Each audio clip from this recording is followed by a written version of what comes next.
Last week, Thursday, so it's gonna be ahead of time. Yeah.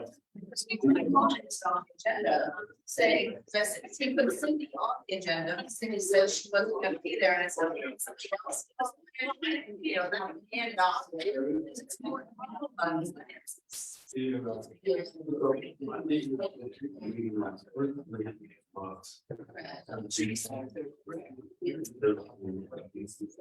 just like they were yesterday. Just making sure. It's not anyone nuts, okay?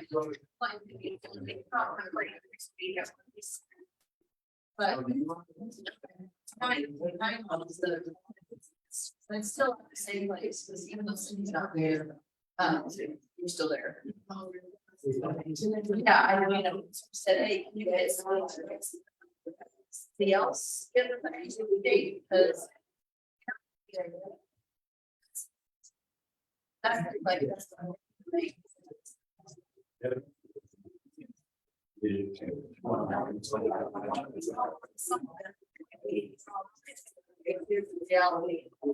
ways and do.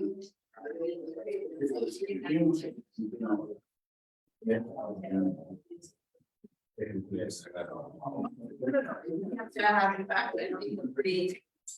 Thing is, All right, good morning.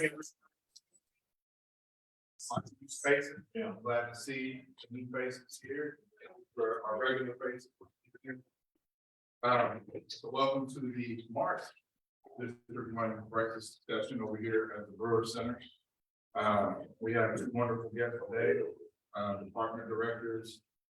This being the month where we recognize all the amazing achievement of women. We've got two great women here that are leading our departments in our city in a really good direction. So I wanted to give them an opportunity to talk about what they're doing and also give you a chance to ask questions about what's going on. I believe you both are new in the last 18 months. So two new directors. So if you haven't had a chance to talk to them, today's a great time to do that. And we will get started with our director of cultural arts and research. Please. Good morning, everybody. I said like a clap on Saturday morning.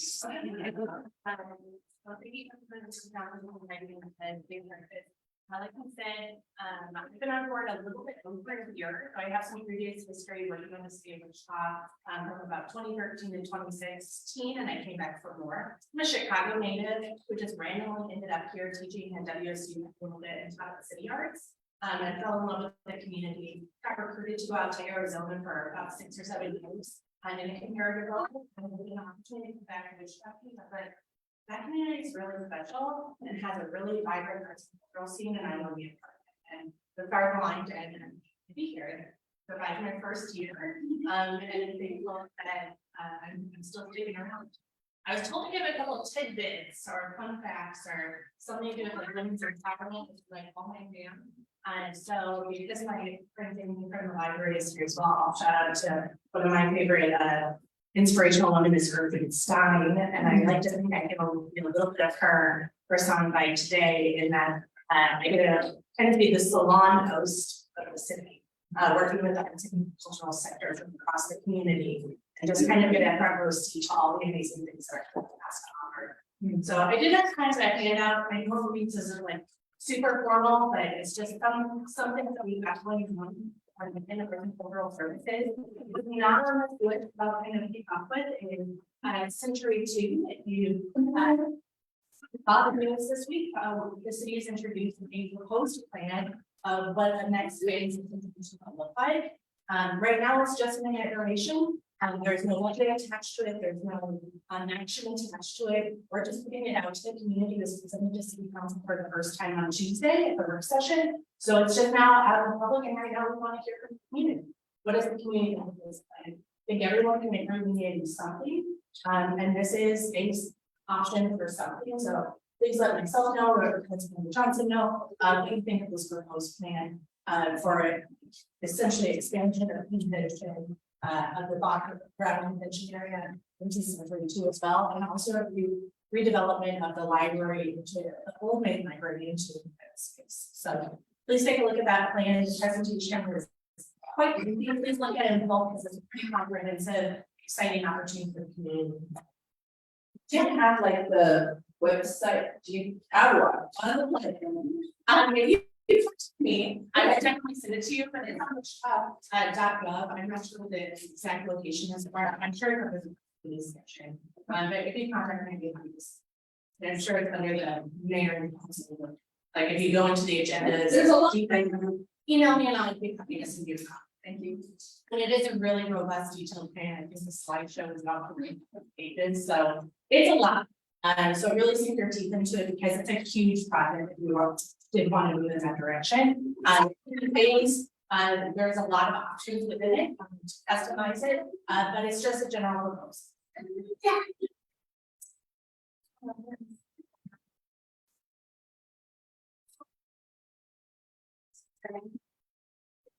About the new performing arts, what is known about?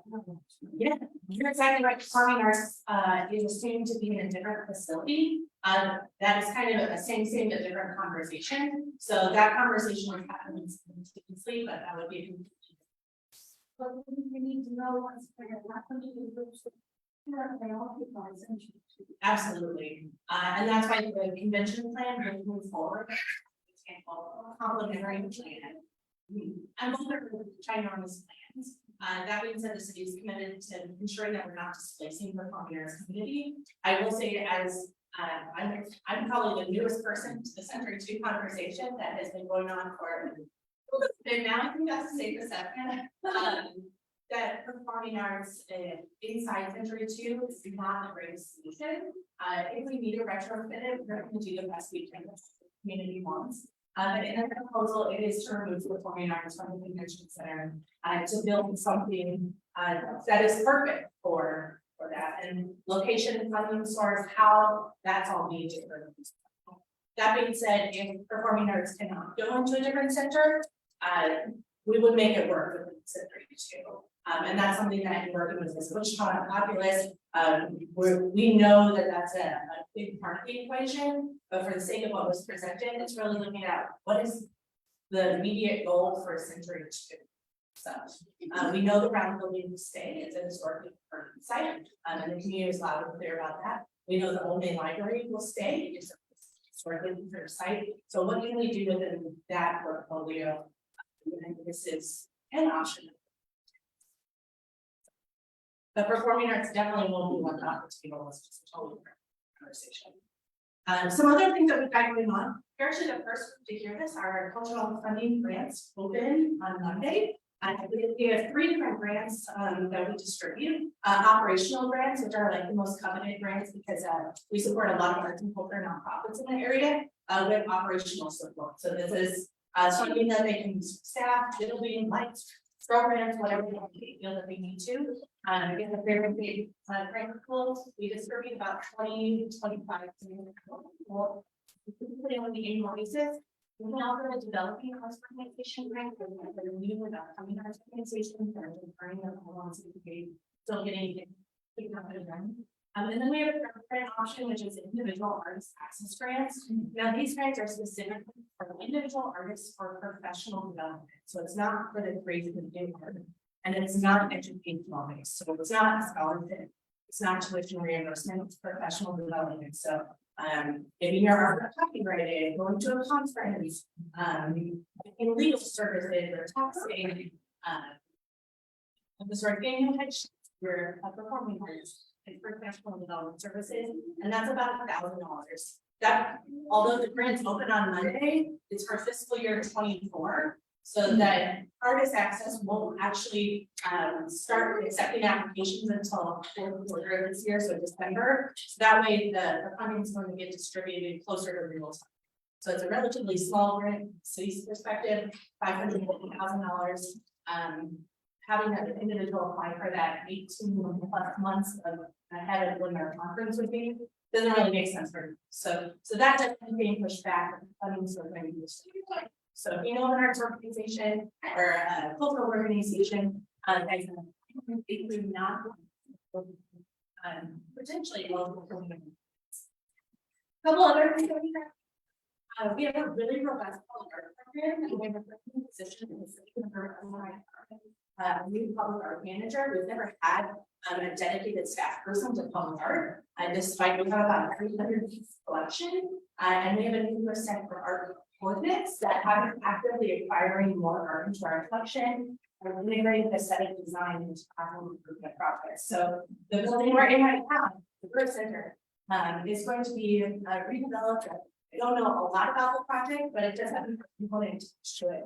And we want to call out our artists, or we're seeking an art consultant to guide that process. And our new public art manager is helping develop equitable access to those halls. And letting them have a clear process for acquiring art into our collection. We do have an additional call out for artists right now for the Rock Wetlands redevelopment project. So those are two that we have open right now, and we anticipate, I think we have 4 or 5 more this year that are going to be coming up. The next 2 items are kind of ongoing. They're really going to give direction to arts and cultural services, and this is where we need your. What does the community want arts and cultural services to look like, or what are your expectations from the city support in this sector of our community? We have a strategic plan that's from 2008, which it's been a minute. Our community's changed a little bit. A lot of things have changed and grown. We know it's time to do a new cultural plan. So currently we're under review with TPMC as our consultant out of WSU. So we're doing a lot of focus groups, stakeholder interviews. We haven't yet put out a survey to the community, but people look out for that. So hopefully by the end of this calendar year, we'll have a new strategic plan that really tells us how to do things and how to make sure our services are hitting what the community wants us to hit. And currently, the major part of our of our plan tells us how to execute our grant program. So our grant program does a great job of getting resources to arts organizations, but we want to make sure that we're doing that in the best way possible, and there's some opportunities to make it happen. So that's where we're really looking at our strategic plan to better distribute resources to the community. And then the other bullet point, I love arts, and it's like my favorite thing in the world. I also love stats and numbers because they help get me more art. So we are doing an arts and economic prosperity study right now, which is really tracking the economic impact arts can have in our community. The great thing, one of the many great things about Wichita is we've participated in this national study for the last 20 years. So we've got a lot of data to pull from. The last time we participated in the study was in 2015. And I just love these numbers. And if you're not a person, and if you're not an art person, you can still understand the value that we bring into the community. So in 2015, the arts and culture sector, the nonprofit sector, it's about $95 million of an industry. That's just local groups, nonprofits.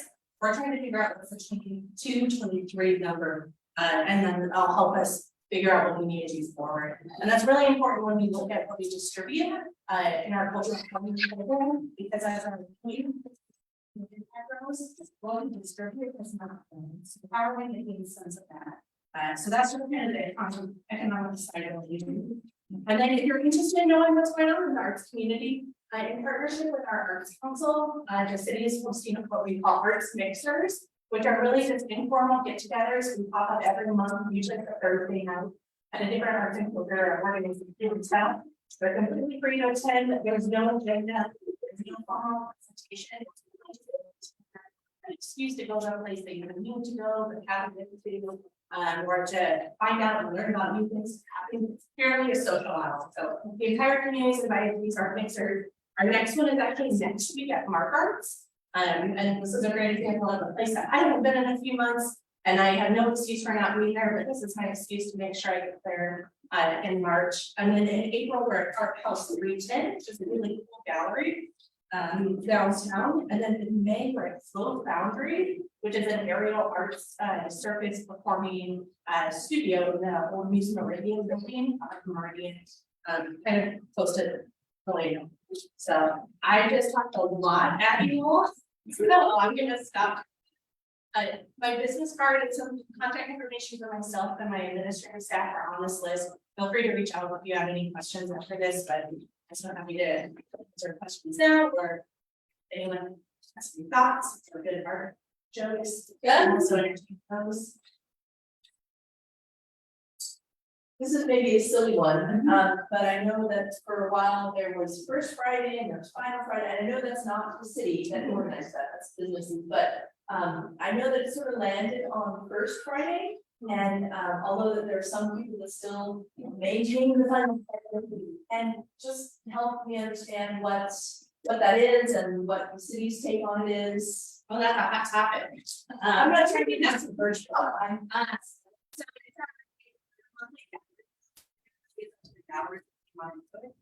the city will champion whatever the community wants. So last time was First Friday, tons of stuff was going on, part of the keep up. You know, a lot of guys. I think it's really lucky in the community, downtown development helps a lot with working like the math. Side of it. I don't know that the city has a stance one way or another, we just want to make sure that we're championing this part of the community, both from the individual gallery perspective, the individual artist perspective, whatever is best for them, we're gonna be on that intent. And I mean, there's pros to having both, because not everyone can make it to every day. Well, I just want to say the Q line has been sort of a cool linker of all of that stuff. For city support the Q line. Thanks, and that's cool. Okay. I will love to transit though. Right. I definitely do. No, I know.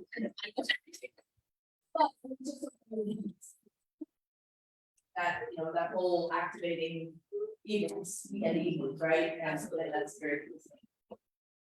Thanks. Any other questions or thoughts or feedback about arts and culture? All right, yeah. With the new plan that just came out on Tuesday, I would know there what staff see as a challenge or a possibility. Challenge or possibility, I think the mountain is tall. I think just looking at the project, it's a massive project. It's gonna require a lot of funding, no matter what happens with the plan moving forward, figuring out the best financial plan and the best timeline.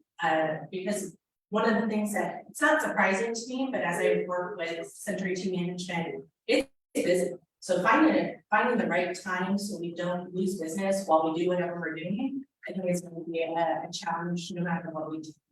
So that's part of it. And then I think the performing arts side of it is going to be a big opportunity that's going to happen simultaneously. So I think whatever that looks like, we have to be very strategic in what that opportunity looks like, because we don't want to displace locals, and from the convention side of it, we don't want to displace the home shows, the swap meets, the gun shows, our local events that happen in the space, but we still want to be able to competitively go after the conventions that we know we're seeing opportunities out there. So I think that balancing act, if it was built tomorrow, we would struggle with that. So I think that that's always going to be a challenge of this industry, however we move forward. So I think the biggest thing we need to do right now is something. So, and getting that consensus of what something is. Again, I'm the newest to this conversation that's been going on for a decade, but I'm ready. I've been here a year, so I think that it's safe to say that community leadership within the city is really hungry for whatever we've been talking about for a long time. How do we move?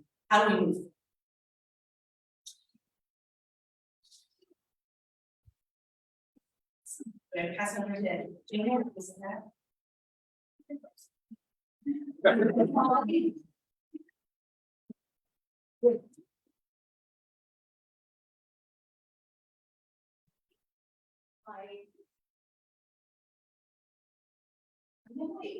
14th month with this city, and it's been my second budget season.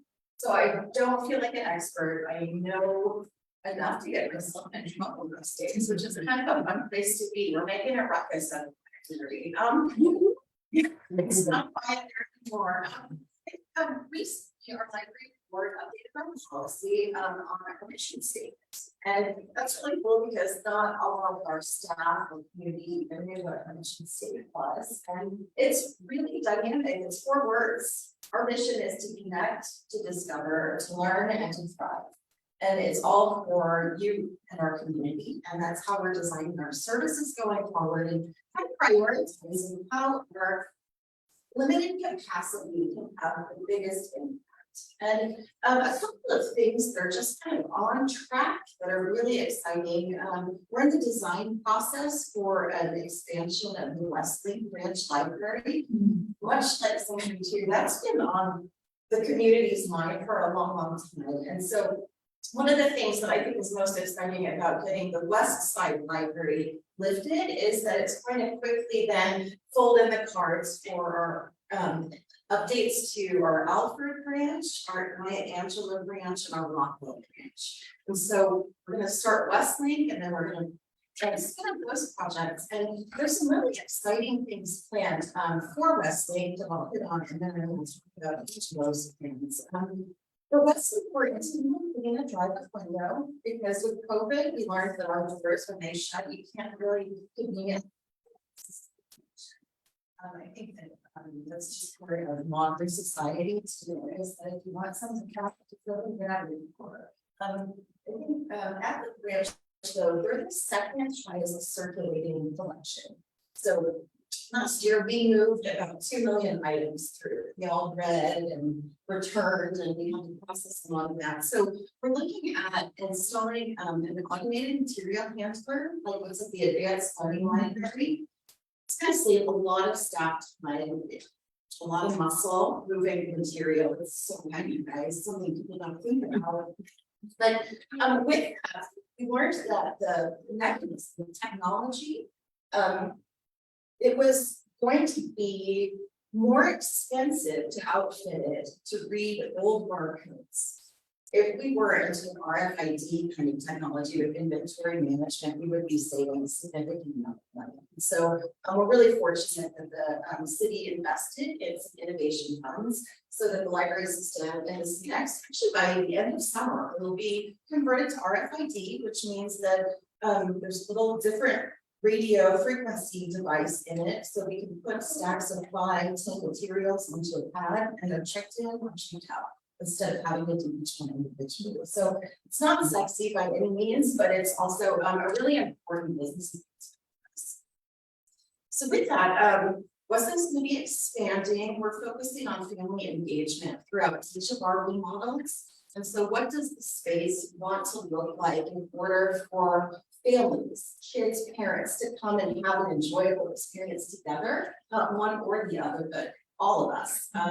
And so I think there's an arm wrestle that's happening between public space allocation and collection. We're being really sensitive to that based on how our readers and movie watchers and computer users are using this space.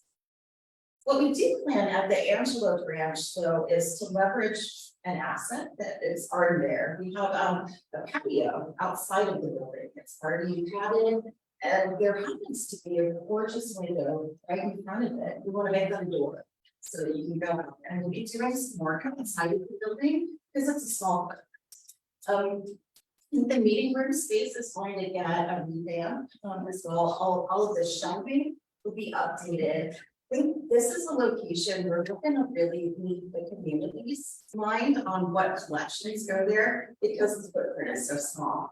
How much seating is there right now? I think there's 2 public tables to sit around. Is that enough? You know, because when I stopped going, because everyone could talk to me, I came to room. And everyone stopped to look at the city front. So I think it should be that privacy. Got it. Is there anybody else have ideas that you want to see or make sure into our considerations? We'll definitely be doing some community engagement when we finally.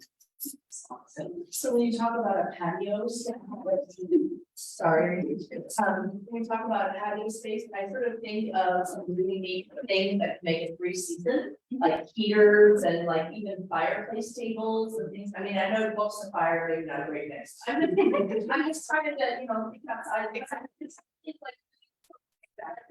because they're well, and also they're not just making it seem like this really cool, like fun getaway place. Not everybody has those in their backyard, right? They're going to afford that kind of just neat space to be with their family. And so having, or maybe even having like Marco s'mores nights and all that kind of thing would be so cool. right? If you have that, and that links people to the library, and even, s'mores throughout literature, I mean, There's so many chocolate mystery books. so we're just thinking that Patio just has so much Yeah. community linkability, but let's invest in making it really warm and cool and maybe even like reasons of, yes, That's. you're already there. Oh, I want to be there, and I love that you said that. No, I think, part of what we're gonna be looking at, the city has invested significant amount of money in each of the programs. I think it's about 400,000 at the Angelo branch. What we're imagining is gonna be a little more pricey, so I'm having to figure out how to bridge that. There are gonna be some support opportunities for the community and a lot of conversations. But what we're also doing in the meantime, because we want to be having conversations and we want to be where we need to be. Had a really cool conversation with Mike Tan at our transit department, who is just an incredible collaborator. They're retiring some of their buses, the rapid bus, the blue on the shoulder one. I don't know what it's called, it's rapid. And they gifted, they're giving one to the library, and so we'll have a book on the book of us.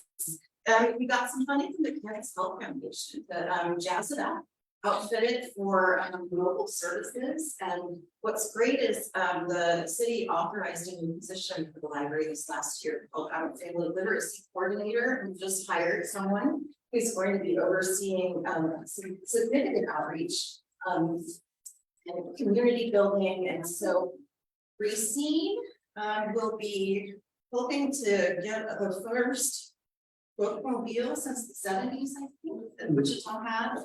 Since every 50 years, we realized that we should use smarter. And so we're gonna ideally have it outfitted and ready to go in the summer. I would love to have a June first space and know what like it is. But with that, we'll have mobile access, so wherever we're at, people can connect to digital technology or to the internet. And we'll be checking out books, we'll have some programs associated with it. And what we're really hoping to do is to care about specifically, strategically, what do caregivers who are watching little kids for like under the age of 6, what kind of support would they benefit?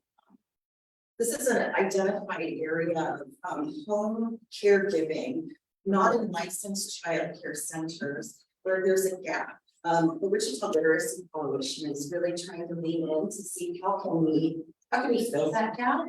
And one of the ways that the library strategically is going to do that is we're fundraising for a mobile book wagon that's electric, so that we can put some electric charging stations into the library facility infrastructures to help out as our world becomes more climate.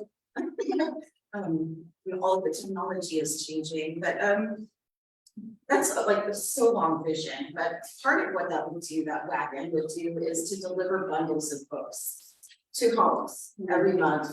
To support reading, literacy supports, connections to different services and programs that could help and benefit, to see how we can make a stronger tie to using the library for life. Parents as teachers, you've already. I'm talking about. Okay, great, I was just thinking, there's another great connection. Also, I was sort of envisioning, putting like an ice cream truck with music on top of your bus, where a couple days a week, like Tuesday, Thursday, the bookmobile goes to neighborhoods, singing out to kids like the ice cream truck. Wouldn't that be fun?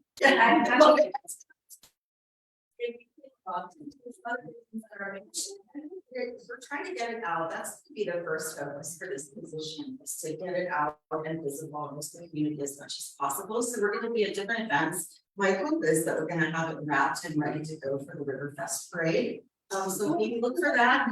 I think, speaking of, we're going to be putting the foundation, which is a library foundation, we're putting out an RFP for the local artists to help us design the wrap of the bus. So if anybody has a particular love and interest in celebrating reading and the joys and all that comes from that, let me know. speaking of awe, sorry, I'm just gonna blather for a minute, but when I was coming in, NPR was doing, yes, they were talking, NPR was talking to me, and they were talking about the science of awe. Yes. Isn't that incredible? Yeah. I keep thinking, I immediately thought, that's a lot of what our library is trying to do right now. And one of the women in my life that creates a lot of moral awe for me is actually the IT director that I worked with in Tacoma, Washington. She graduated from high school, didn't get a college degree. She worked her butt off in a lot of different industries, autodidact, learned, used the library, learned every day. And became the IT director at a countywide library system where I met her. And I think she's just made a career jump to overseeing a $45 billion sound transit project. I mean, this is somebody who, despite the limited education she had, and she just kept hitting the walls with different career moves, and she made it unbelievable. So I think with technology though, not everybody can afford it, and that's one of the roles that the library plays. Yeah, and we'll be investing in some broader technology for our renovations to create more of a workforce hub. Spaces where people who work are self-employed can come and use the space for business related matters. I think we're also planning a number of splash events starting next week. At Walters, then at Angelo, and then I believe at one of our other branches, I apologize, where we'll be having staff and community members helping individuals apply for a political internet. So, you know, if anybody who doesn't have internet at home, these might be really good opportunities to sit next to somebody to talk about what options are, to be able to get less than $25 a month. Home connectivity. How many award shorts are running this weekend and next? So if you want to see some really cool short films, documentaries, animated and live action, that's happening. And then the 12th of March, just around the corner, I can't believe it, the big read is kicking off. And we're reading Ross Chast's graphic novel, Can't We Talk About Something More Pleasant? And I think it's going to generate a lot of really impactful conversations for Richie Pop. We're aging, and the end of our life is something that's going to happen for everyone. And to be able to tell this story and make connections and compel us to think about those hard topics, I think it's going to be really fun. I've been jamming. Sorry, what can I answer or address for you? Your questions? I'm sorry to do that, girl. But so one of the challenges that I've had in the library, and one of the reasons that my husband Sugar and spent so much money is that I love series of books. And so, but there's nothing more frustrating than getting into a series and then trying to go to the library and get the next one, and the library doesn't even have it, or it's just, is there a way that people, I just toss it out there, because I've talked to other people who have the same frustration. And that a series can even be bundled and checked out at a time, kind of thing, or just things that can, you know, you can't do with everything that's just a whole lot of lockup, right? And I still hear you. That's one of the reasons I don't use the library, but I spend too much of my money at a bookstore. Thank you for that feedback, and you just identified the system CN kind of thing for libraries, series. We're always pushing up the mountain to make sure we're filling the holes. But we do have interlibrary loan as a service, so if we don't have it, you can order it. There's a bit of a delay, it's not ideal. You can always recommend titles as well, and our selectors will always, if we can get it, we would love to get it for you. So if you're running into that and we haven't fixed it out, let us know, and we'll likely just do a quick order. I think ebooks. That's what your daughter told me. She said, get off your paper reading habit and get on it. And I'm sorry. Well, there's a process. They're ready to recommend to us, and ebooks, it's like an instant order, and it's the next day we can get it. Whereas if Very cool, and my daughter loves it. But you can also, not either or, you can be an account reader. Yeah, and I know I love you guys. Question. I believe that with your library card, you can also have access to the push start Eagle and other newspapers that you provide. Well, yes, we utilize that. Yeah, go to our website, which is library.org. There's a ton of research. And from that, you can log in with your library card and your password. Typically, that's last word, numbers, your phone number. You log in and see, we've got articles, databases, which is what Eagle, we just added the New York Times and the New York Times crossword as well. I think, gosh, we're getting consumer reports. I haven't followed the trajectory of it. It may be there, but it may be sorry. We also, this was a cool resource that we were able to add in the last couple of months. Probably called LinkedIn Learning, where individuals can watch over 50,000 high quality business career, advanced technology, creative design. You're wanting to become good at digital photography with your iPhone, you can watch some really great videos. The cool thing about LinkedIn Learning is that when you complete a course, it immediately you can upload it to your LinkedIn account so that future employers see what kind of continuing education you're doing, the certificates. And you can still have that kind of account basis through your library. Yeah, that's great. Yeah, generally for if you were to get it on your own, it's costly about $40 subscription. Learning any years.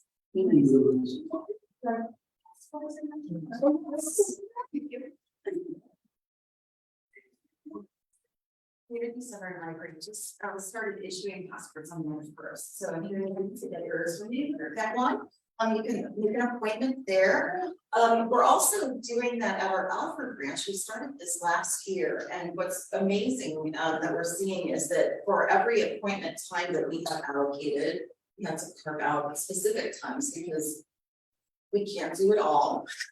We're trying to, but we can't. All of the spots are continuously filled, so we're almost issuing 100% capacity. Which is which is great. Meetings and family engagement.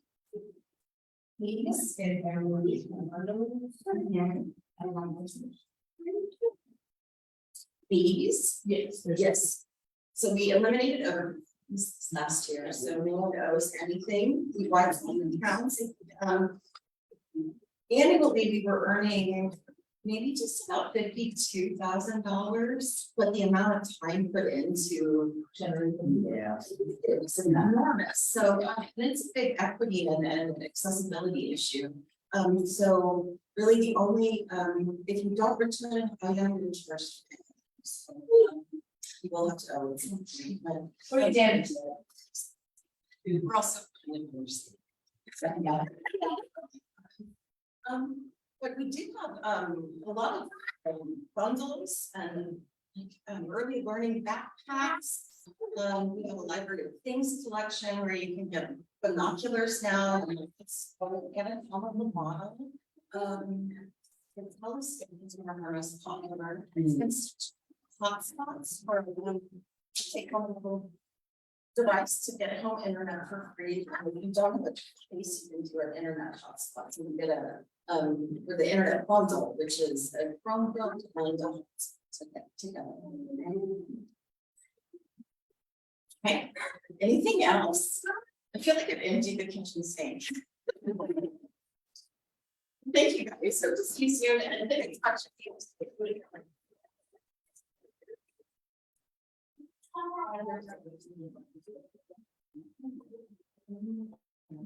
Well, again, these are awesome directors. Glad to have them with us talk. Now see why I'm glad that they are here as well. I have more updates than usual today, surprisingly. And Tasha has reminded me about our struggles to communicate. There's so much stuff that we do that I might know about, but it never gets out. So I'm starting to touch this highlights that she had. So in the last couple of weeks, we have extended the contract with Greater Wichita Partnership. They have been doing a lot of work.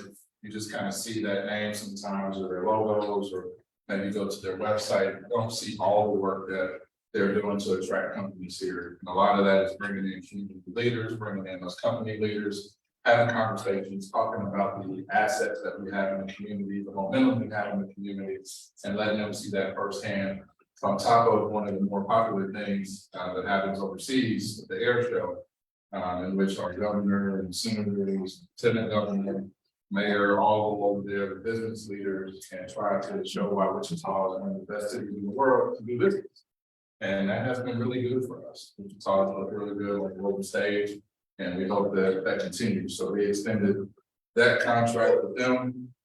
We have authorized design concepts for funding improvements on 29th Street North from 135 to Broadway. We've also approved repairs to 3 bridges.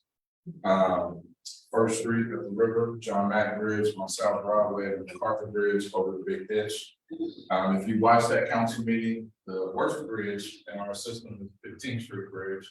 That design concept will start this year. That will become a pedestrian bridge. It's open right now, basically on Band-Aids, the repaired part of the sidewalk, but that bridge should have been taken out probably 8 years ago.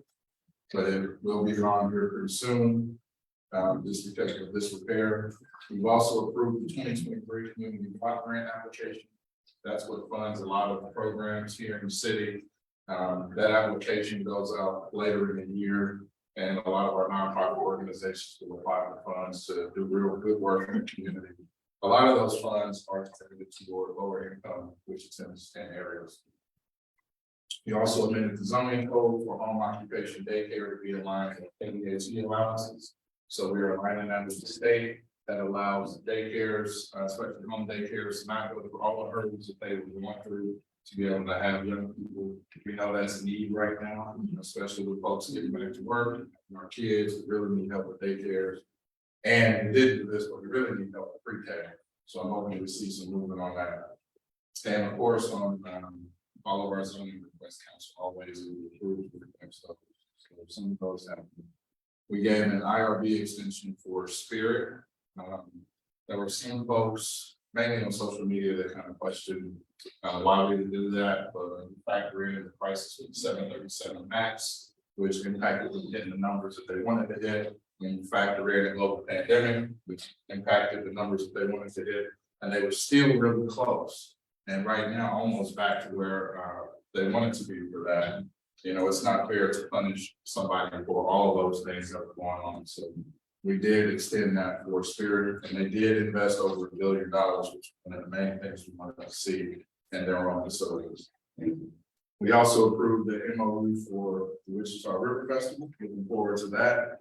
At the meeting, I think we talked about funnel cake and hoping that they have funnel cakes are like there. Real quick side story, I was at the state fair in 2014. I had waited in a long line to get a wonderful strawberry cheesecake funnel cake. It smelled great. I took one bite and this gust of wind just came and knocked it out. We stared at it for about 10 minutes. And then they said I couldn't get another one without buying it. It was still hurts. Happy to put years on your life, though.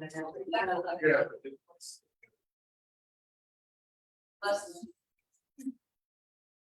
Let's see, we also authorized staff to pursue planning grants for improvements to US 54 and Eisenhower Parkway. We also were awarded $1 million for the Connecting Communities grant that we were looking at on 21st Street, where the train slowed everybody in the city up. We all get frustrated by that.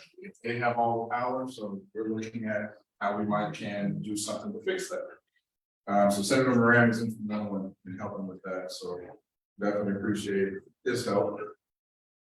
We have approved funding for temporary rental of a dehumidifier at the Wichita Ice Center. So hopefully get 2 sheets going over there instead of the 1. And we also ratified the award bid for water and sewer utility revenue bond. Jumping forward to Tuesday, as a city, we found out during the agenda review that we are receiving our second WIFI alarm. I don't know how many cities in America get two, but we got one for the water treatment plant, and now we got one for the bionutrient removal plant, which is a really big deal.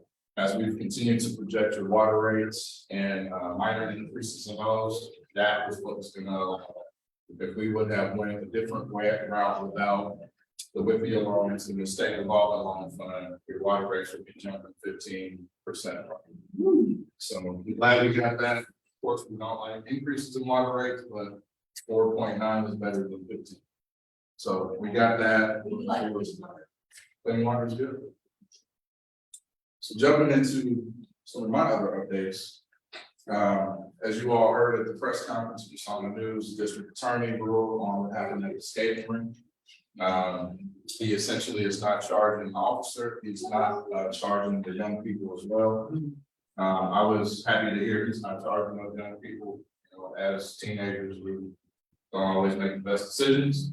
Sometimes we make mistakes, and having something like assault of a law enforcement officer hanging over your head for the rest of your life for something you did at 16 could be really detrimental. So I was glad that the district attorney did that.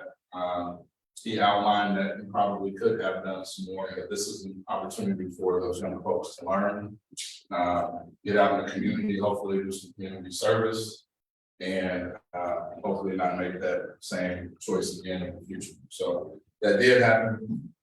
There will be an internal investigation now headed by Chief Sullivan on the actions of the officer to see whether or not her policy on using excessive force or whatever the policy might be. There's no timeline on that.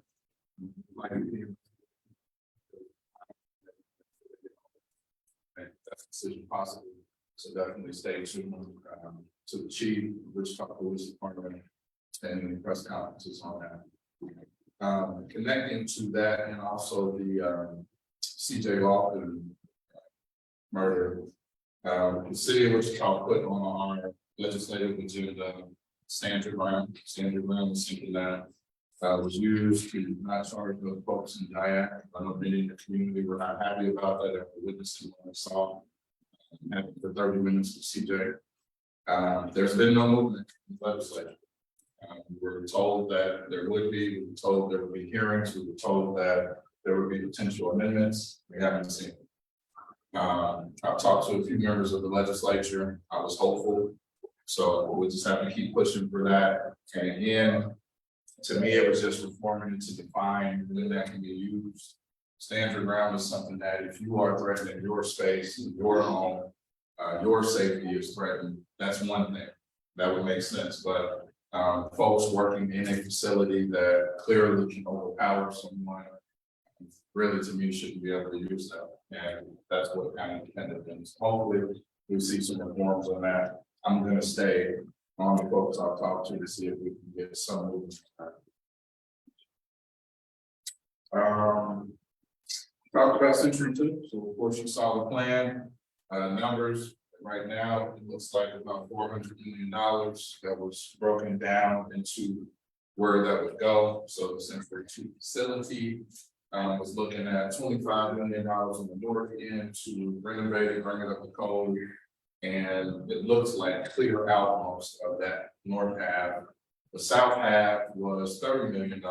Again, same thing, bringing it up to code, clearing that out, and putting in a 30,000 square foot ballroom.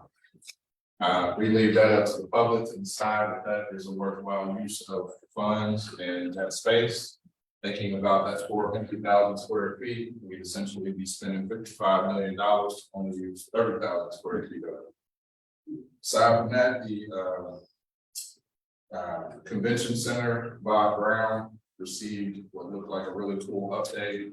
Would be expanding west towards the river, east towards Maine, more meeting space, new design. They took into account all of the, I believe, 9 plans there were over the last decade to try to build that out. So there's a lot of green space, a lot of picturesque aesthetic where you can sit down and have some beautiful greenery, flowers, really activates the river, does some wonderful proposed improvements to Price Woodard.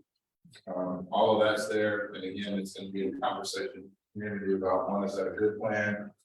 Two, how we're gonna pay for it? And then three, when can we get started? Not just maintain some type of council, we gotta do something. Every week, somebody's saying they wanna go down to OKC, they wanna go to Tulsa, wanna go to Kansas City, and I don't hear that same about coming here. A little bit about the baseball stadium, but we really need to activate both sides of the river in a way that will attract more people here and encourage them to spend their money in our city like we do when we go to other cities. So that conversation's ongoing. Of course, we want to continue to hear from you all about what you think about the plan, or if there's other ideas. I highlighted essentially to space because there's a lot of folks that talk about the building without the usage. And the thing that I care about more than anything, whether it's a current building or a new building, is what's that usage, how we're gonna benefit our city. Is it something that we are proud of ourselves? Not necessarily to attract other folks, but are we proud of it? Is it going to get used? And hopefully we can come up with that. And I always say for years, we've heard from some of our wealthier Wichitans that invested in so many things in entertainment, but they never proposed a plan for that building. And right now, the plan is 30,000 square foot ballroom. So that's something we really need to think about. And how we use that going forward. As I continue to say, I have been meeting with transit. My goal is to get us to second shift transit at some point. Our challenge right now is drivers. Just to operate where we are right now, we need 63 drivers. When I first started talking with Director Tan in January, we were at 49 drivers. As of today, we're at 47 drivers. So we're going the wrong way. If we can get to 63, everybody feels good, and we can start thinking about the additional 12 to 14 we need per section. So if you know anybody who wants to be on a bus and make $17.30 an hour starting off, they don't have to have a CDL. We will train them on the job. Transit is a great place to work and receive benefits from the city.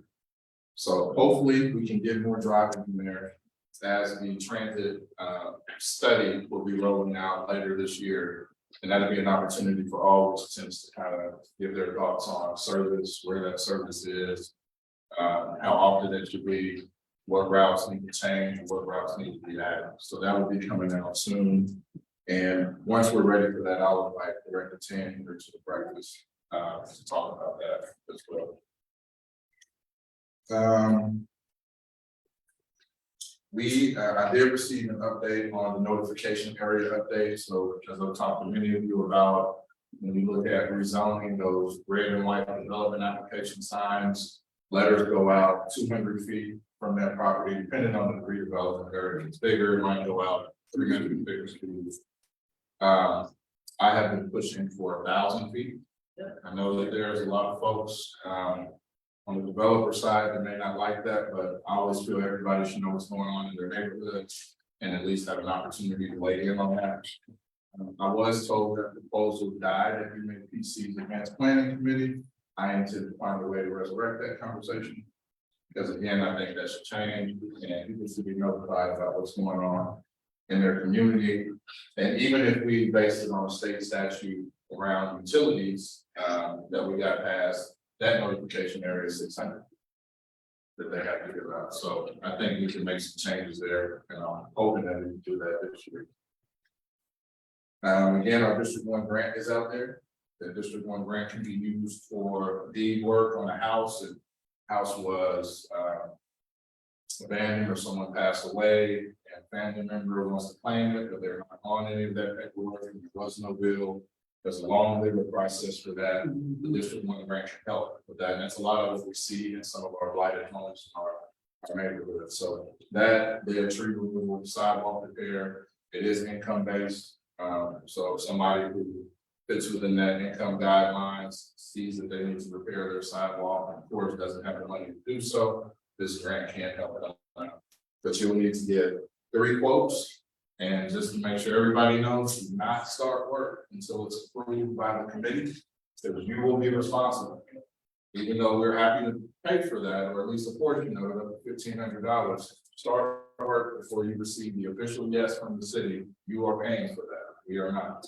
So make sure you get 3 quotes.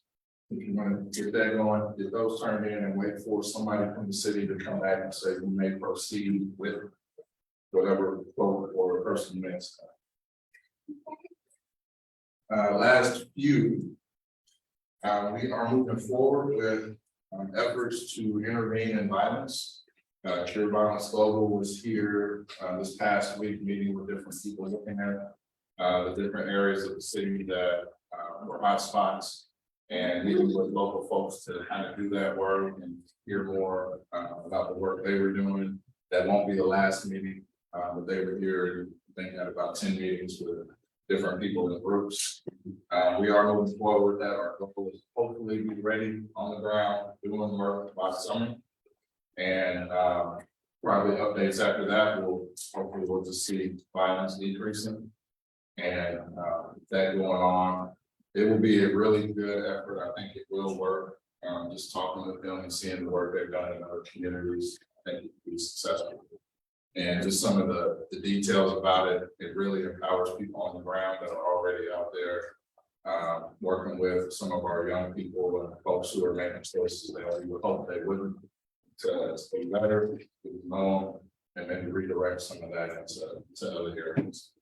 And while that's going on, I'll be talking with local groups and organizations to see if I can wraparound services we can put around. The challenge that we've seen here in the city, most of you know this, in the 90s, there were a lot of challenges, and then the federal government brought in weed and seed, and there was a lot of money to help out with building community, building neighborhoods, giving opportunities for young people out of school, and then those funds dried up, and then it kind of left us on our own. Now we're back in a situation that we're going to be in. Another push for me is to make sure this is something permanent. We're not just going in to fix the issue that we see now, something that we continue to do to make sure we don't have the same issues in the future. So that is funded for 3 years for sure right now. And again, I'm trying to push to make sure that we keep going. Also Tuesday, we are going to hopefully approve a grant that will help support survivors of domestic violence and some intervention there through the police department, create a new position. And we'll have a better presentation about that on Tuesday. I asked that agenda review that we talk more about it so the community will hear. And I haven't read that in my green sheet, so I don't have much more than that just yet. But Tuesday we will have a presentation on that, and I'm excited about seeing that. And then just some park updates. We are in the Brewer Center. This was renamed for our former mayor. The rename happened before the rebuild happened. So this will be at least $10 million facility when we get done with it. A beautiful expansion on this space. We have been held up by some FEMA issues that we found out about once we started plowing in, and we think we found a resolution. And my hope is we can get approval on that resolution this month, rather than the 6 to 9 months it might take. So if we can get that, we won't be too far off track. But there are some hurdles that we are working through on that. But once construction starts, the hope is that this is done, renovated, open by summer or fall of 2025. So we've had a few hurdles with that, but we are working through it. The last design that I saw this week looked really good. And we've just been talking about how we can make sure we keep for that cost. So the supply chain has increased the cost even above $10 million now. So it's kind of on me and some other folks to see if we can find more money to take care of that, or bring the facility into what $10 million would buy. Either way, it's better than what we have now. And today's a really nice day outside, but if it was a summer day and 100 outside, we'd all be sweating right now. Because we need new HVAC, we need a lot of improvements in here. And so I'm thankful to Fidelity for helping us with that and making that happen. Last two on parks, Chester Lewis Park is moving along. There was some social media conversations about Chester Lewis Park. Just to highlight, it went down 2 different paths. It wasn't going to open and be done all at the same time. The infrastructure work is done. That's why you see it open right now. The art installation is not. The hope is that by the end of summer, art installation will be in there, and the park will be fully complete, so you can see the echoes there, the wings have been added, the quote's been added, I believe that's in granite.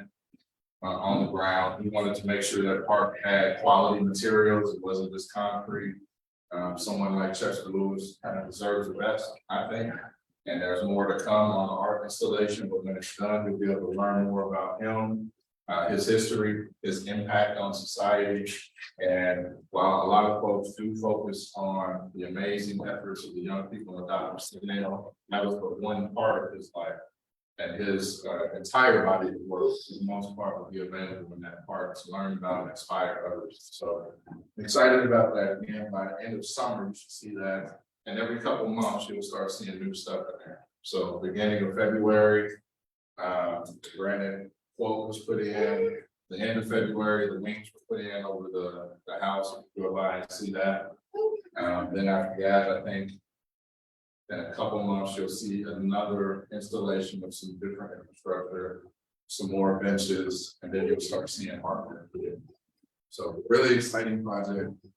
And then lastly, Knapswood Park is getting a turf installation where the natural grass is at.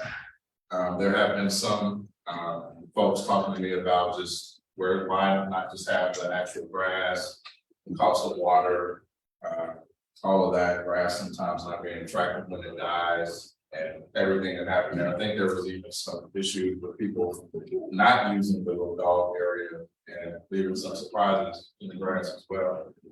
So that's happening. We'll probably give another update once that actually gets started so people can see that. If you did notice when you got here, that fourth field is going in now for 42. That was something that Fidelity, I think, is paying the full cost for and donated to 42 to give them a full field as they continue to grow. As an organization, I think they're above 600 young people now participating. So that's happening. We got rid of the gravel parking lot that was out there. Some of us loved, some of us hated. And League 42 is actually going to be contributing dollars to the new parking lot for the Grove Center to give back the spaces that we lost from the fourth field. So definitely appreciate that partnership opportunity to go. And then my last update on the groundwater contamination of soil. If you all have seen that, ADHD released their corrective action draft tab, which basically was the same thing the community commented on. It has requirements for investment. Union Pacific and I have been talking quite a bit that they were just waiting on ADHD. It's a $14 million effort to install devices like the one in Murdoch Park now. If you go to Murdoch Park, you go to the southern end, you'll see a little fenced in small box looking thing. That's actually cleaning the water, the groundwater right now. That's at the southern end of the plume that went in a couple of decades ago. So this plan will look at installing probably 5 more. It will look at doing testing, which I believe Union Pacific will be covering. Their testing will be soil outside of your home. If you want them to test in your home, and they'll be talking about this more, it's pretty invasive. It's a 24-hour thing, and we'll go into your basement, the lowest level of your house, and drill down 8 feet through your floor to make sure they test. And if they find gases in the soil, that means the gases could be in your house. But they will be in your house for 24 hours. They will be drilling through that, and of course, the concrete will get replaced, but that's the process. They'll talk more about that here pretty soon. There are a lot of people who talk to me about wanting that, and I learned about how that process really is. It's not putting something in your kitchen, seeing what happens. They will drill into the ground to make sure that they know for sure. So that will come out. They'll have opportunities for folks to identify if they want to do that. Again, that contamination happened in the late 70s, early 80s, discovered in 94. The company who did it was identified in 1998. There was some cleanup efforts where they removed a lot of soil at the actual contamination site, but it's still hundreds of times more prevalent than it should be in that area. The chemical is TCE. I cannot pronounce that long name, so I would say TCE. And, there's another chemical, I think, that is a byproduct, both of which are dangerous. And if you do know somebody who has well water, one of my concerns right now is the way KDHE is looking at this, is they're looking at city of Wichita water hookups. And if they have a hookup, or if you have a hookup, it's assumed you don't have a well. The challenge is, so my nonprofit has a community garden, we are connected to city water. I also know there's a well in the back of our garden, we don't use it, but I know it's back there. So there may be people who are connected to city water that also have a well. The well goes into the groundwater is contaminated. So we gotta make sure that, we talk to people. Once we get moving more, and I talk with Union Pacific, I intend to door knock that area and just remind people if you do have a well. Cause I did talk to somebody before that said they had wells, so they're safe. I said wells have groundwater, so we gotta make sure we define that for people, so that they know. So that is most of that update. I have a meeting, several people. Don't know. So also I forgot, Diane Albert, USD 259 school board member is here. Always like to acknowledge our elected officials. So we have a meeting with them because we're not happy about communication. And we think that communication could be improved. I found out about that with a letter in the mail and a phone call and a meeting request. I found out later the county health department didn't find out at all until the media reported on it. The school board got anything. And then I started hearing from people in the community who were upset. Yeah, I had nothing except this letter. So they're basing all that on 2002 communication plan. There were some things missed in the communication plan. My hope is to update that to a 2023 communication plan that involves everybody, every level of government, every elected official in that area, whether it's school board or county commission, or city council, state rep, state senate, because we also do a lot of outreach to the folks that we serve, as you know about. So that meeting is right. I'll make sure you have that. 259 USD or 259 2002 communication plan of city 2002 communication. All right, thank you. I was lost. Yeah, so we'll have that meeting. And hopefully we can make some progress on that so that we're all kept in the loop about it. I know that's not the only contamination site in the city. So we need to be able to communicate. And then also later this year, hopefully, I'll be talking with our communications director. I want to put together for each district, every site that is contaminated or has been contaminated, so that we can let everybody know what's going on, so that we can let people know about stuff I didn't even know about. I don't fish too often in K96 Lake. I did not know because the fish body in K96 Lake. So when you fish to eat and you need one of the body feeders, you can only eat one per month. Did not know that. And I have seen people fishing there, taking stuff home, and it's definitely more than one. So I want to make sure we know all about the things that the community and the city want. There are some areas that have been contaminated and cleaned up. There are other areas that are still working on it. I want to make sure we all know about that. So that's one of the things we'll talk about too, so we can communicate clearly about all the issues we might face. And with that, the last bit of good news is I attended a event Thursday hosted at Cargill. Cargill contributed $500,000 to the Kansas African American Museum's $6 million capital campaign fund to get them from where they are into the new location downtown. So that was really exciting and glad to see Cargill continuing to step up and invest in our community and the things that we do. Remember back, they named their headquarters here. They built a $25 million building for their headquarters. It's in the District 1. But they have been doing $2 million to fund for 67214. Now this $500,000 to TCAM. When we were going through our nation ordinance, they were the first company to step up and say that they supported it. And it was something that they wanted to see here in Wichita. So Cargill continues to step up. I did forget one thing. Next steps on Evergy, that will be coming out here very soon. Notification will go to both areas, the current route and the Redbud route, as to next steps. We're moving forward with the Redbud Trail with Evergy. But that letter will come out. They will have 2 public meetings. They were agreed to one. Yeah, we're required to have one on state statute. It will be 2. One will be a 30% design, just to show people what it looks like. What the impact of the trail will be, and then the, I guess, final plan later this year. I believe construction on that will start very late 2024 or early 2025 on that. So that's coming out, those steps have been taken, and Evergy has been, working with us on that 30-step. So that has been decent. I think I gave more than both of our speakers before I asked for questions, but if you have questions, comments, or thoughts, happy to hear those. So on the violence, you talked about an organization that was gonna help curb violence, you were really excited about it. What's the name of the organization? Everybody slowly. Everybody, I missed it. And then are they working with, schools really closely? Because I was just talking with some people, that's just a huge issue. TikTok fights, this kind of, I mean, this is ridiculous stuff that our schools are having to deal with in the same thing. It's not obviously just, you know, the outside community police departments, but if that could be handled, it'd be pretty awesome.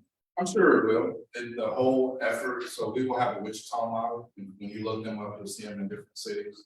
Wichita model is not fully designed yet, they've just been meeting with folks. We've talked to them about our challenges and where they are. A lot of this initial effort is street related first. There's a lot of what's happening in the school.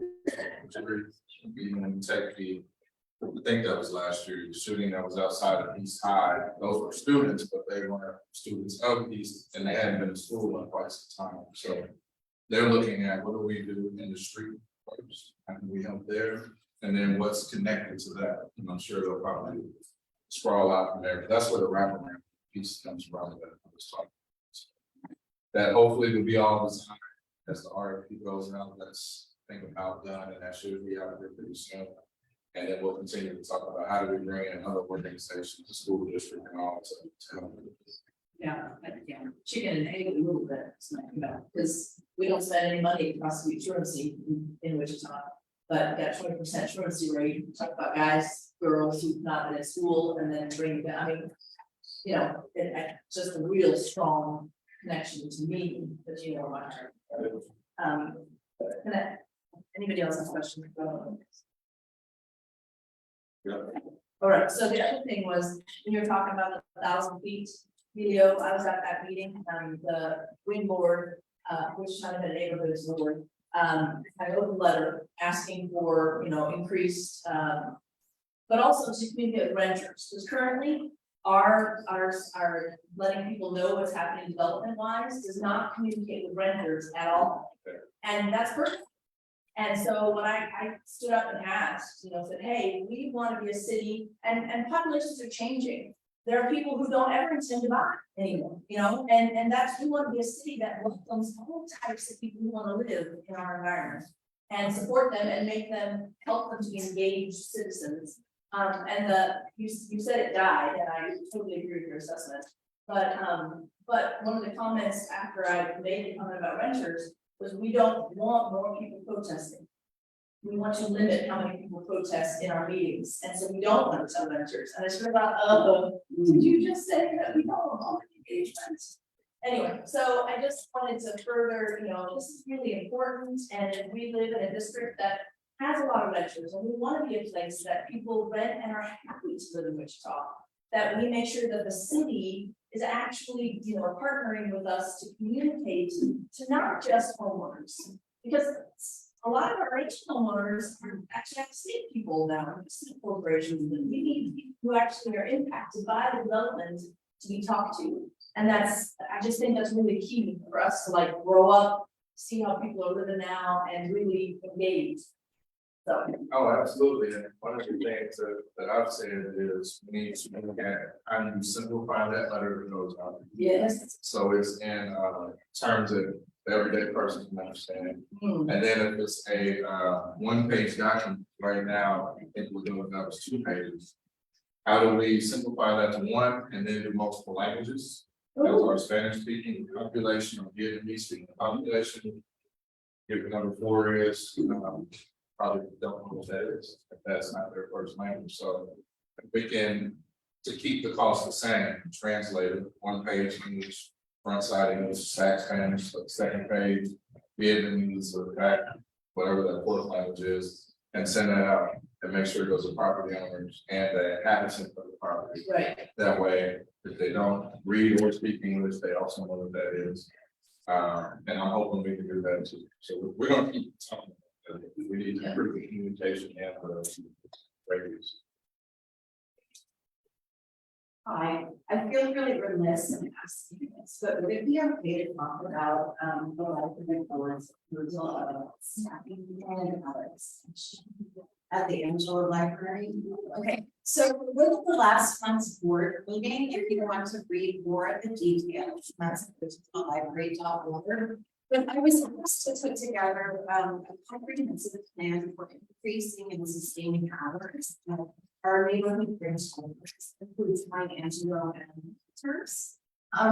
We've looked at the history of staffing, the current policy of how neighborhood branches have been defined.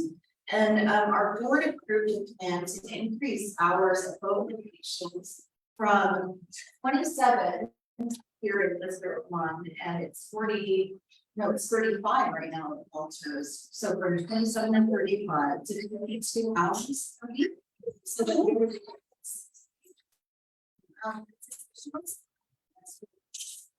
and we asked for professional levels, salaries to be able to even connections program straight from the way that the library works. It's still too small to scale, small equipment, or it's having it to do the same thing that everyone can see. So that takes time.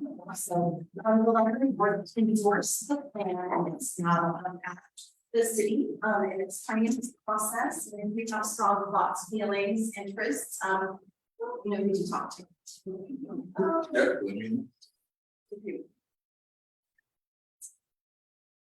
Talking about trees, so now, all that, because for a proposal to address the fact that we're losing more trees and more. Do you know where that's standing for, is that in fact, is it probably, what's? It is in effect in practice, the plan is changing a bit more.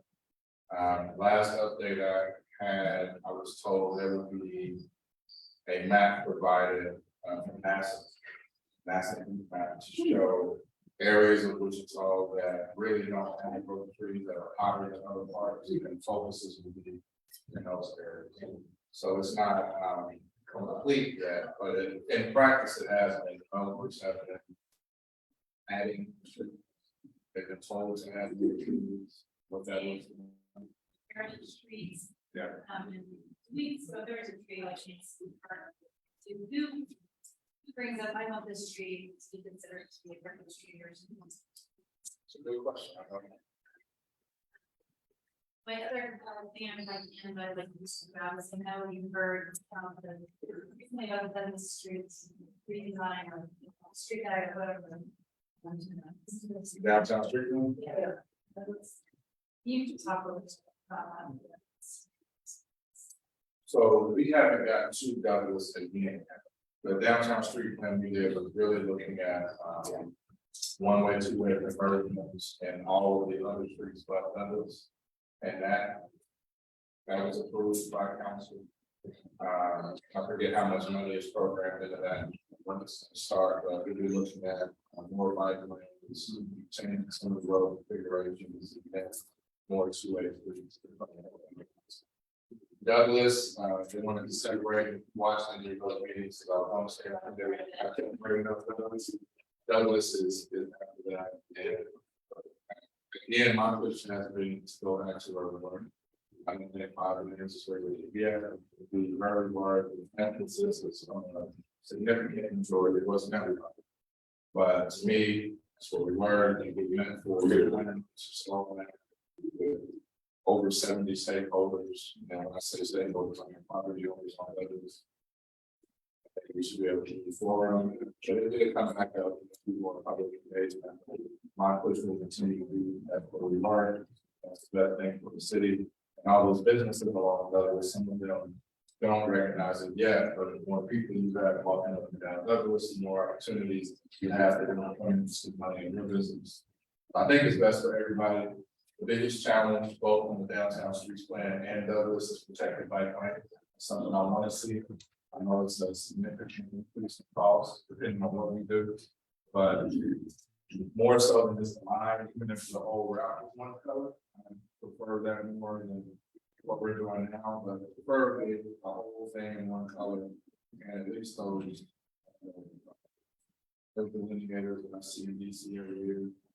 We can just put those down, it's not continuous, it's cheaper than full concrete, and if you hit it, go up. I'd rather, hit that than somebody, we'll still be talking about that. We have a part that is here. Our goal plans river to hillside. The initial one.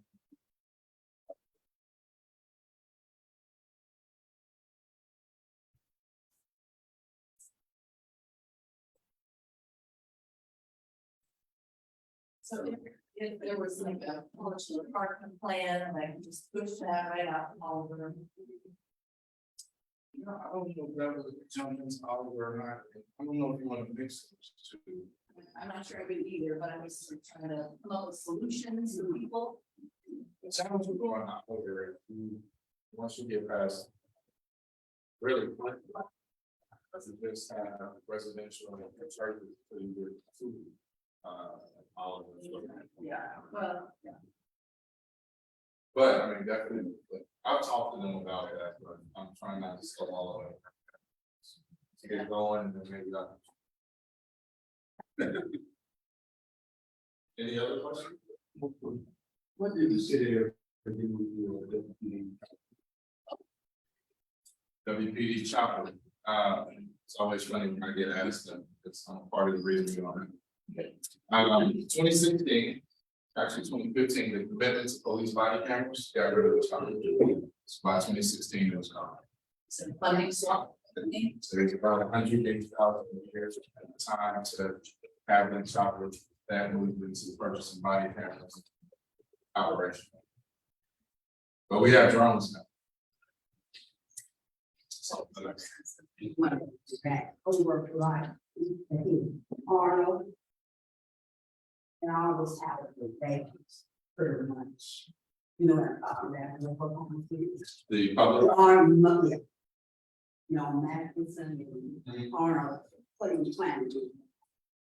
Most of them are vacant. I mean. so the public housing is in our HUD plan to hopefully get renovated and sold to families to live in it.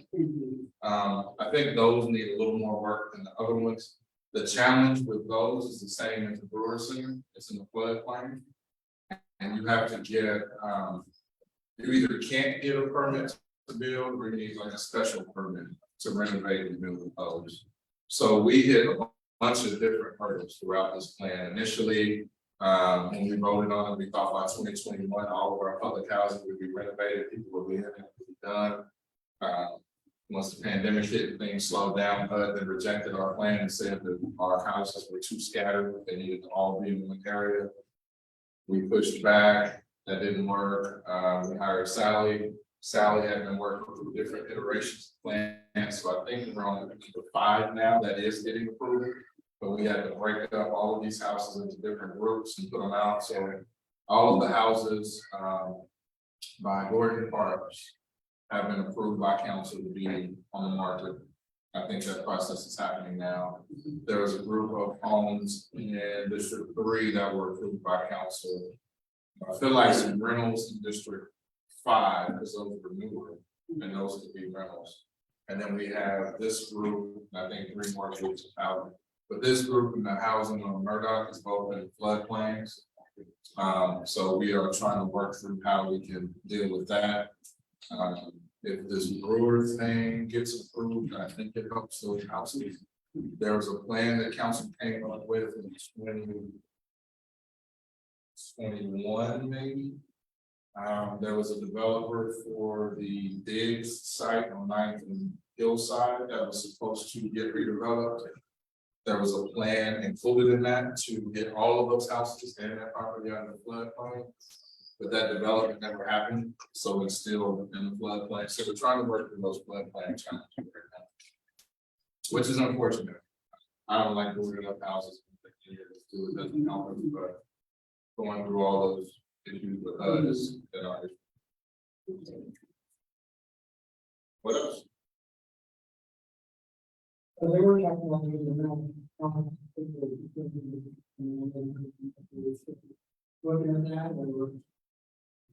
I'm definitely still looking into it. I think right now, the political conversation, where does it go? And that, there's a lot of options. There's a push for mental health down south. There's a push to do more homeless work downtown. There's a push to combine them. My hope is that we just pick somewhere, let's look, the challenge is there. It's gonna take a while to build that type of hospital. Either way, and the homeless campus, as you would call it. So hopefully we can get some movement on that. I do know that, I believe state funding was approved. They're looking at some additional funding. I believe there's another request for another state pot of money. I don't know if that's happening. I know, but they're moving. Conversations happening. We just need to pick some locations. Start taking. What else? Lots of information, right? Yeah, glad you came today. New hire, we do have a new HR director. He, I think, started this last week. I've not met him yet, Mr. Hood. But looking forward to meeting him and talking to him. And, speaking of HR, the cultural study for the police department should be coming out pretty soon. We were hoping January, there was never a promise of January. I know in February they got closer, so hopefully this month or next month, and that'll be a blueprint to address the issues. Again, as people are looking for that, it's not a gotcha document, so it won't say Brandon Johnson did X, Y, and Z, if that's the problem. But it will highlight this office or this department could improve in these specific areas, do these specific things. That's kind of how they work. It's not about making one person look bad, it's about how do we improve it to make sure you don't have the challenges that we just had. Which is pretty necessary too, right? Because we're also understaffed. I mean, if you're gonna, stringing people up by fence posts, you're not gonna get people asking to be employed there either. So we wanna improve, but not make them apply. Right. Yeah. Well, if nothing else, Sullivan. Been around for a while. I can get an overview of what you think of his ideas or style of management. I like Chief Sullivan. We didn't get a whole lot of chance to talk as much as we hired him, but given what he said to the community, he's keeping his word. He's got a lot of ideas of things to do that the public may never really see. I mean, it's good to talk about, but for example, he suggested that we do random audits of police officer body camera footage. That's something activists talked about in 2020. What a random audit would do is, even without a significant incident that rises to community attention, if I pull you over and I have an absolute thing, I know that it's not that if there is a fault to look at, feel good about it, but if I don't know that actual incident can be looked at, then maybe behaviors are different. Maybe if I'm having a bad day at home, I don't bring that to work. You talked about that after the incident at the roller skating rink. I told him I supported it and I supported it. He had one suggestion of taking body cameras off of the shoulder, putting them on glasses. Not every officer wants to wear one glasses, but the incident, you really couldn't get a clear shot. Camera just hit on the shoulder, so, keeping it on the glasses, I told him that was great. He suggested body cameras for every officer, which we have, but they carry them. He wants every officer to have their own camera. Makes sense.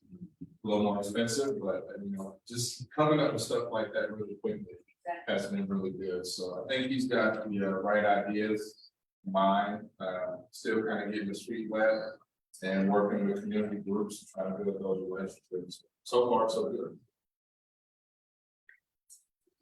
It's not where I could be the mayor and the community.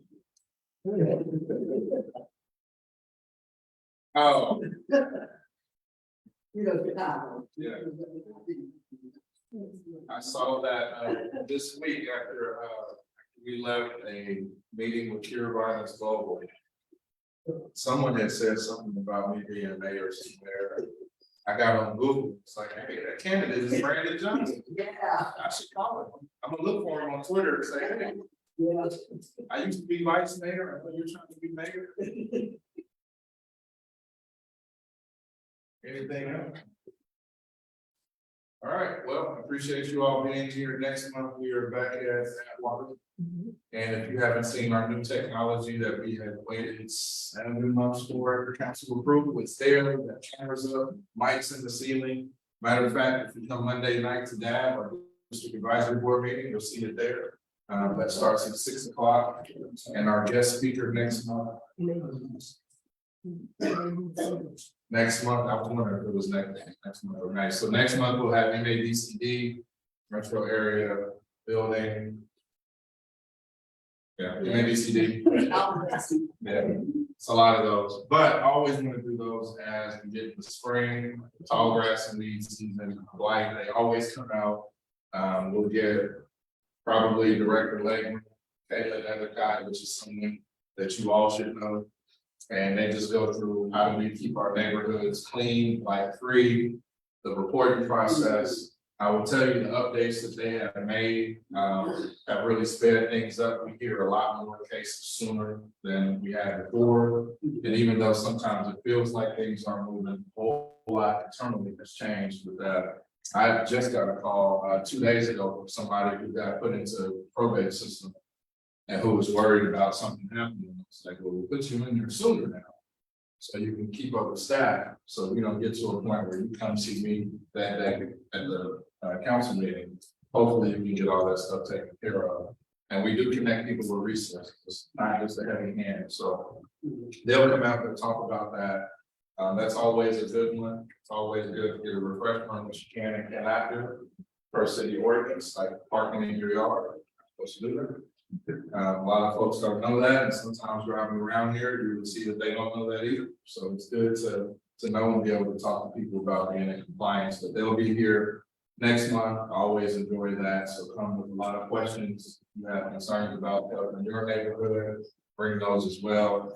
But again, 9:30 next month, we'll be back at Atwater, and I know we're working on trying to get some different breakfasts too. Does that mean? Hey, so next month we'll have some different breakfast options. And so I hope to see you all there. Thank you all for coming. And I hope you have a good day. Enjoy the weather.